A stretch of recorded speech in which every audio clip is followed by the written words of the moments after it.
میری زندگی کا تجربہ ہے، ظاہر سی بات ہے میں عامل ہوں، اور عامل نے روزانہ جادو کو کاٹنا ہوتا ہے، جنات کا مقابلہ کرنا ہوتا ہے۔ جن اعمال سے میں حفاظت کرتا ہوں اپنی، وہ کون سے اعمال ہیں؟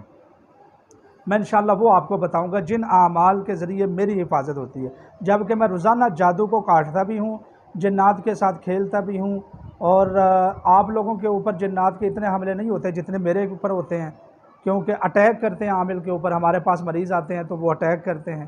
تو اب کون سا وہ وظیفہ اور عمل ہے جس کے ذریعے میری اور میرے بچوں کی حفاظت ہوتی ہے؟ میں آپ کو وہ بتاتا ہوں۔ السلام علیکم ورحمۃ اللہ وبرکاتہ۔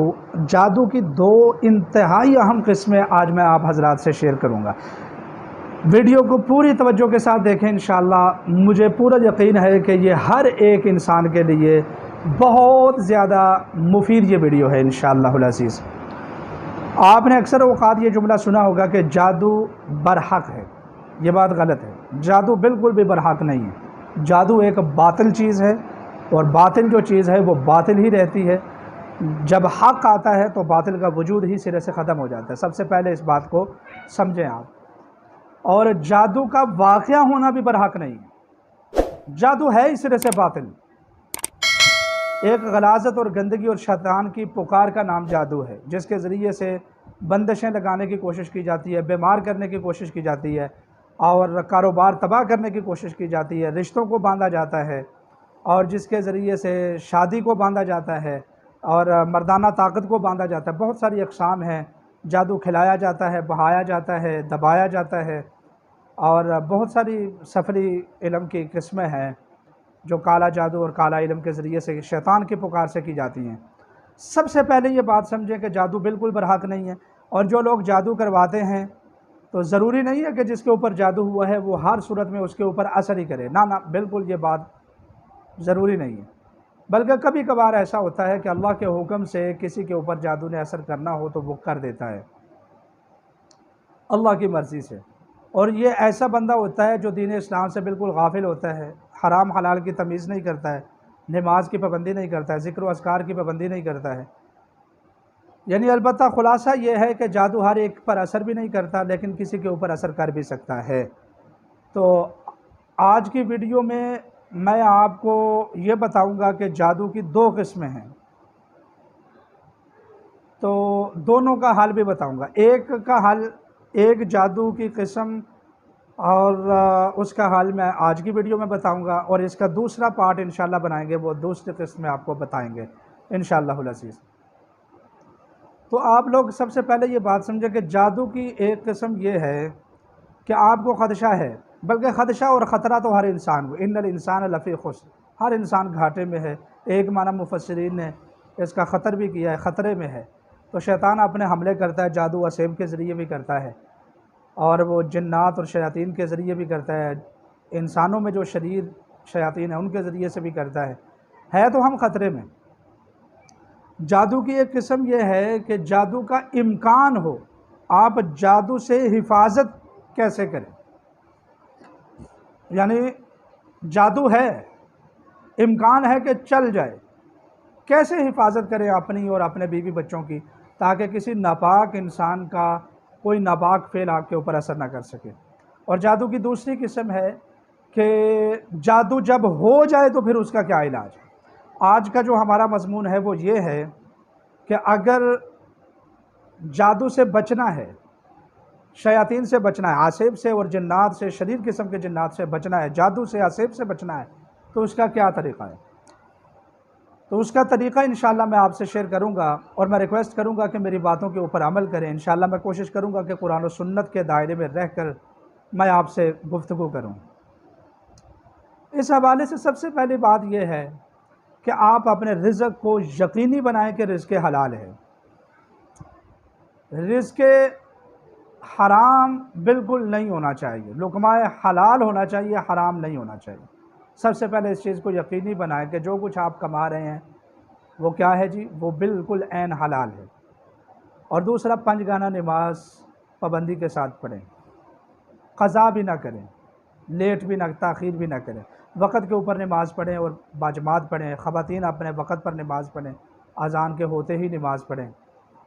اور قضا نہ کریں۔ اگر مجبوری کی وجہ سے کہیں کبھی قضا ہو جائے تو فوری طور پر اس کو قضا کر لیں، اس میں بھی تاخیر نہ کریں۔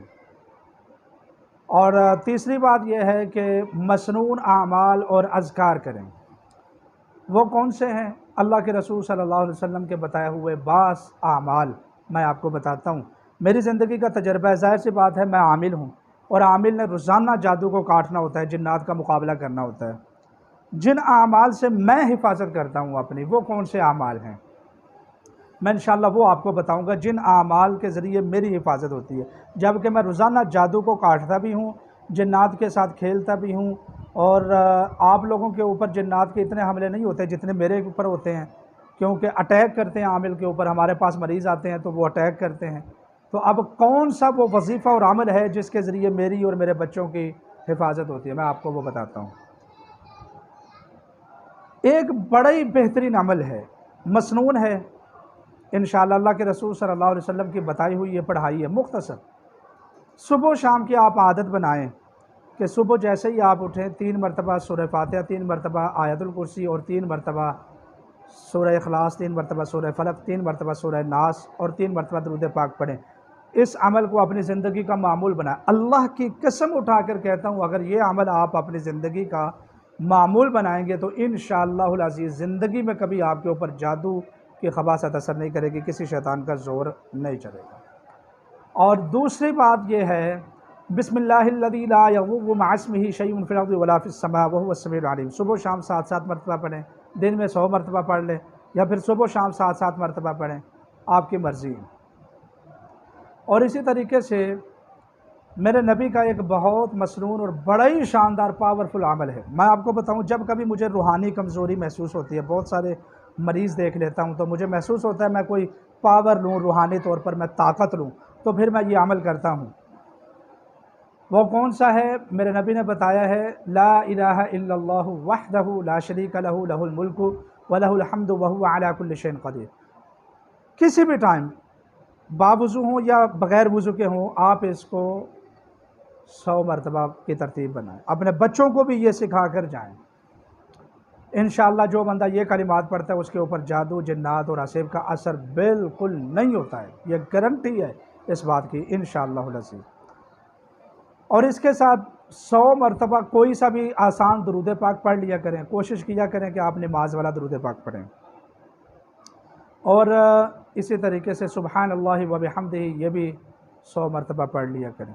اس کے علاوہ قرآن مجید کی کچھ نہ کچھ لازمی تلاوت کریں۔ آپ ایک ترتیب بنا لیں، ایک معاملہ طے کر لیں، آپ اپنے ساتھ ارادہ کر لیں کہ انشاءاللہ میں سال میں اتنی مرتبہ قرآن مجید کو ختم کروں گا یا کروں گی، تو آپ اس حساب سے قرآن پاک کی تلاوت کریں۔ ایک سپارہ پڑھ لیا کریں، آدھا پارہ پڑھ لیا کریں، پاؤ پڑھ لیا کریں، ربع پڑھ لیا کریں، 1-2 رکوع پڑھ لیا کریں، ترتیب کے ساتھ قرآن مجید کی تلاوت کیا کریں۔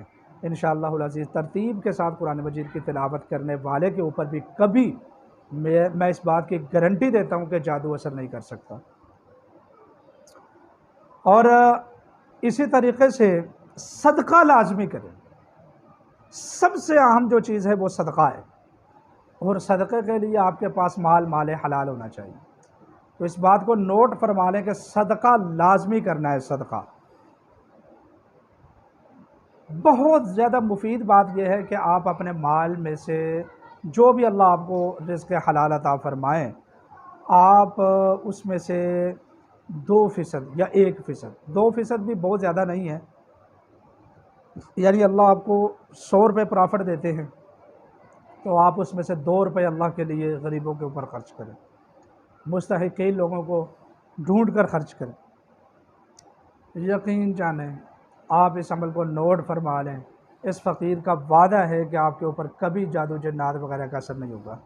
البتہ اگر آپ کو شک ہے کہ آپ کے اوپر کچھ اثرات ہیں تو ہم سے رابطہ کریں، انشاءاللہ ہم قرآن و سنت کی روشنی میں اس کو کاٹ دیتے ہیں، اور پھر اس کے بعد ان معمولات کے اوپر عمل کریں۔